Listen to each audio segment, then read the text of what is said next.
हमें लगता है कि हम इस दुनिया में, इस संसार में अकेले हैं।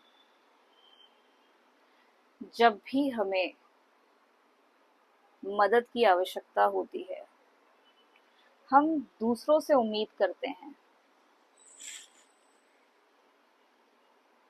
यहाँ पे आपको ये समझना है कि हमारे भीतर एक ऐसा तत्व है जो लगातार हमें निर्देश दे रहा है, जो रास्ता दिखाना चाह रहा है। जब भी ये भीतर की कमांड आती है, तो ये जानना कि ये आपके गुरु तत्व से आ रही है, जो भीतर का जो गुरु है। सारे एक्टिवेशन के जो पॉइंट्स हैं वो भीतर ही हैं। तो जब भी आप ये देखें कि जीवन में मुझे रास्ता नहीं मिल रहा है, तो हमेशा अपने गुरु तत्व से जुड़ने का प्रयास करना है।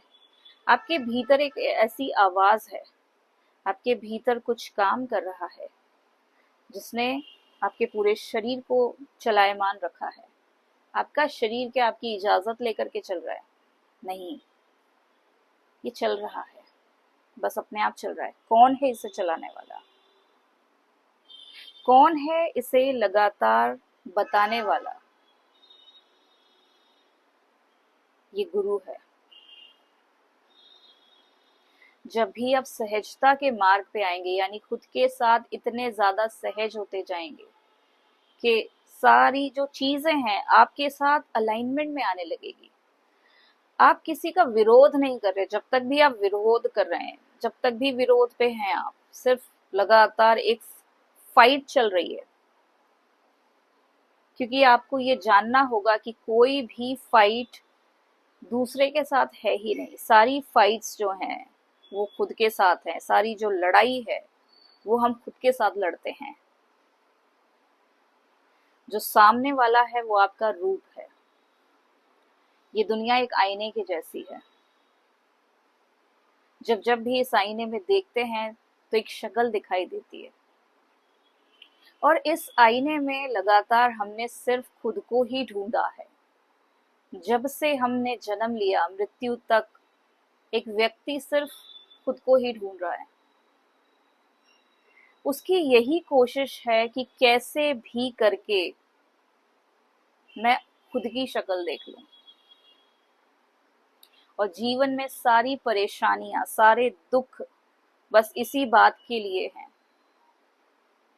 कि हम उस आईने में खुद की शक्ल नहीं देख पा रहे।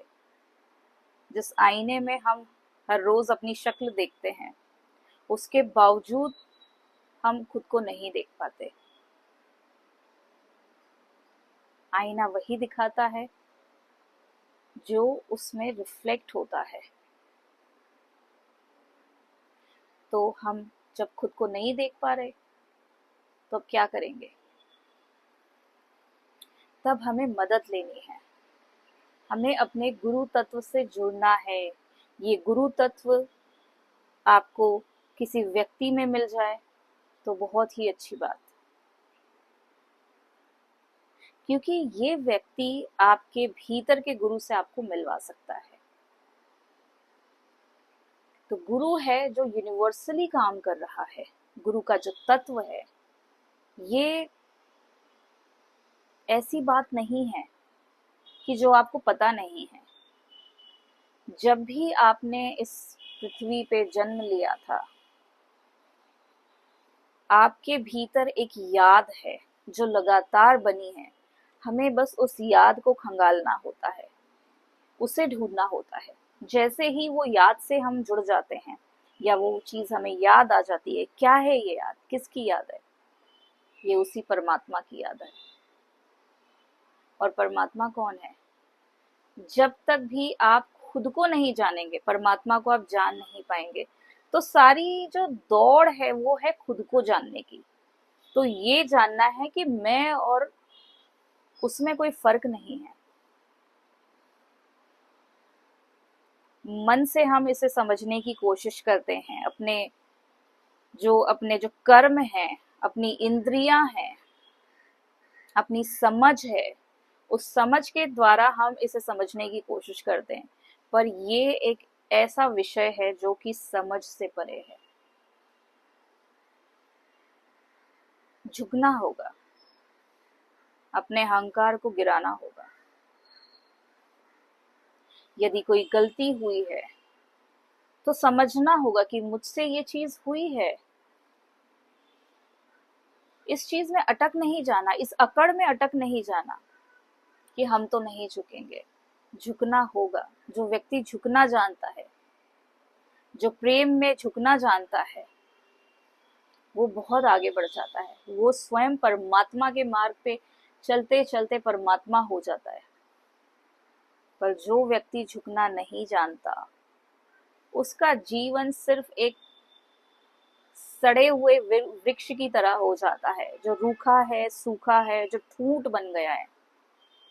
तो गुरु आपके जीवन का वो रस है जो लगातार आपको नया बना रहा है, जो लगातार जिस धारा में आप बह रहे हैं वो एक प्योर वाटर है, वो सड़ा हुआ पानी नहीं है। तो गुरु का जो सानिध्य है, साथ है, वो उस प्योर वाटर को चखने जैसा है। वो इतना शीतल है।